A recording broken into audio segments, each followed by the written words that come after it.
El fundamentalismo económico aparece vinculado a la derrota del exsocialismo real, a la derrota de la experiencia que se da en los países del este de Europa principalmente. En ese contexto emerge el sistema capitalista aparentemente como un sistema ganador, como un sistema vencedor frente al sometimiento del exsocialismo real. Y se presenta el sistema capitalista como la única alternativa, cuando se demuestra que el capitalismo es un sistema incapaz de resolver los problemas estructurales e históricos que padece la humanidad. El peor de los fundamentalismos es el fundamentalismo económico, es el fundamentalismo que más víctimas humanas cobra como consecuencia de el sometimiento a condiciones de miseria, de exclusión, de hambruna de millones de personas en el planeta.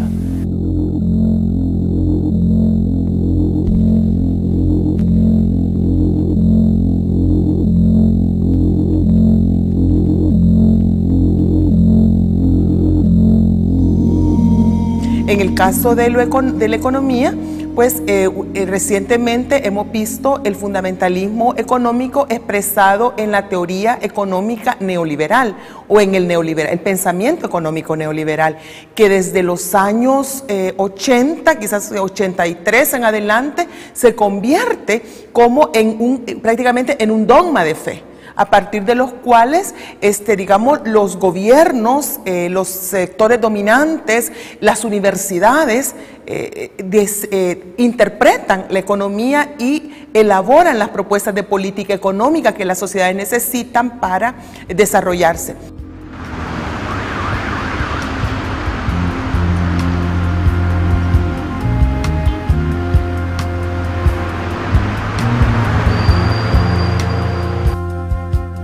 Y este fundamentalismo económico surge justamente con el aparecimiento de lo que se conoce como el Consenso de Washington. Es un acuerdo que surge en Estados Unidos a finales de la década de los 80, en donde los principales funcionarios de la administración estadounidense, junto con gente del mundo de la academia, se reúnen para definir un conjunto de ejes que normarían el quehacer económico del planeta y que obviamente responde a los intereses de las corporaciones transnacionales.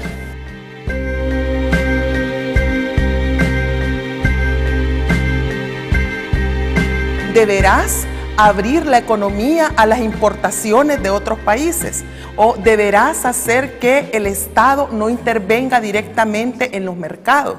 O dice, deberás privatizar las empresas públicas y los servicios públicos. Deberás, y hay una serie de mandamientos que contiene ese Consenso de Washington que no solo han servido a generaciones, a las últimas 2 generaciones de economistas de nuestro país y del mundo para interpretar la economía, sino que también para hacer las recomendaciones sobre la política económica.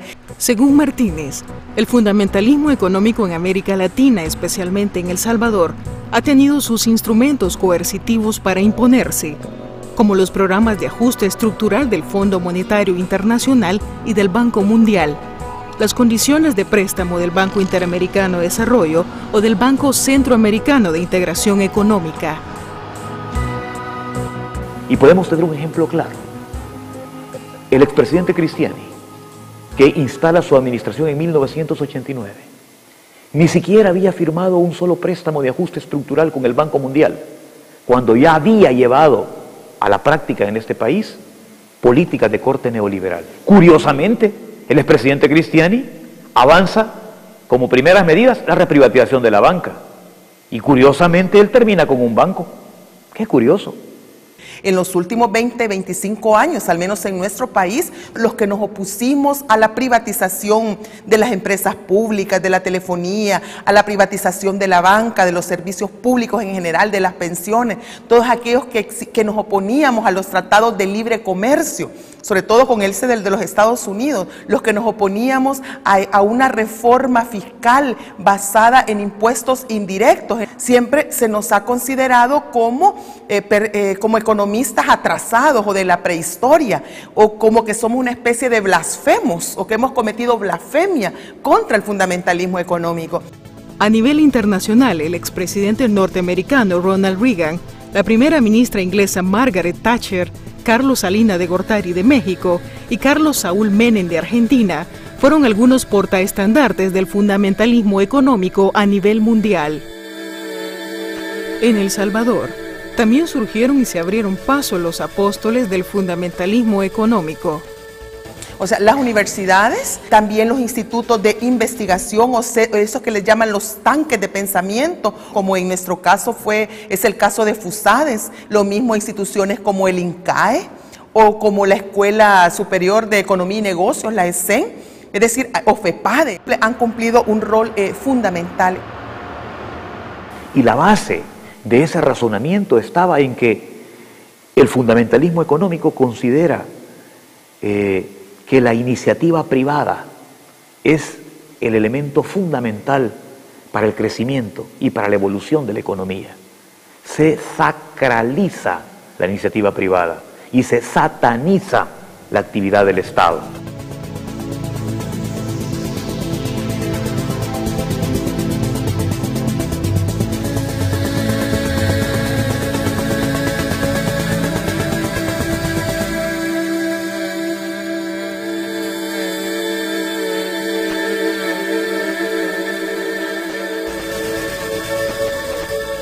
Funciones propias del Estado se van trasladando progresivamente a las empresas privadas.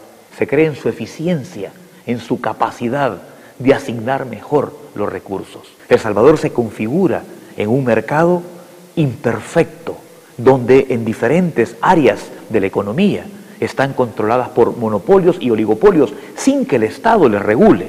Y eso, que el mismo enfoque neoliberal reconoce que los monopolios son la máxima expresión de la imperfección de un mercado y que requieren de la intervención de los gobiernos.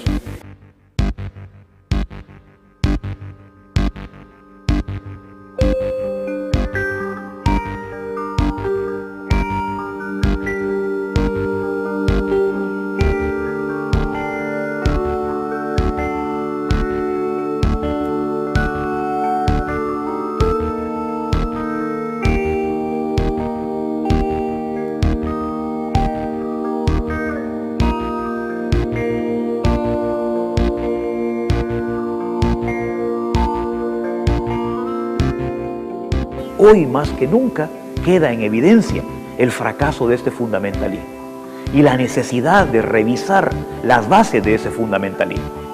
La crisis financiera de Estados Unidos es el resultado de ese libertinaje, pero el afán de lucro, que es la lógica del sistema capitalista, que lleva a los banqueros a invertir en actividades altamente riesgosas, porque son las más rentables, les llevó a perder. Y cuando perdieron, después de haber privatizado las ganancias, llaman al Estado para que el Estado les ayude a socializar sus pérdidas. Eso es una evidencia contundente del fracaso, de la liberalización, de la desregulación. Según Moreno, en Estados Unidos los salvatajes económicos que han realizado Bush y Obama por 700 y 800 mil millones de dólares respectivamente para rescatar la economía demuestran que el Estado puede intervenir y regular las actividades económicas de un país, aunque debería hacerse en función de proteger a los más pobres. Los fundamentalismos económicos están en crisis.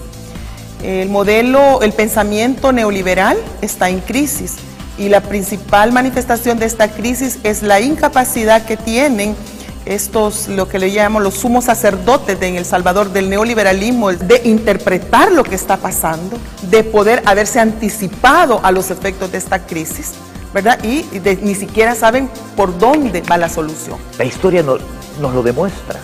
No es posible dejar la economía a libre juego de la oferta y la demanda, porque la economía no es un modelo de competencia perfecta, es un modelo de competencia imperfecta que genera esos problemas de desigualdad, de empobrecimiento, de afectación a los más vulnerables y a las más vulnerables.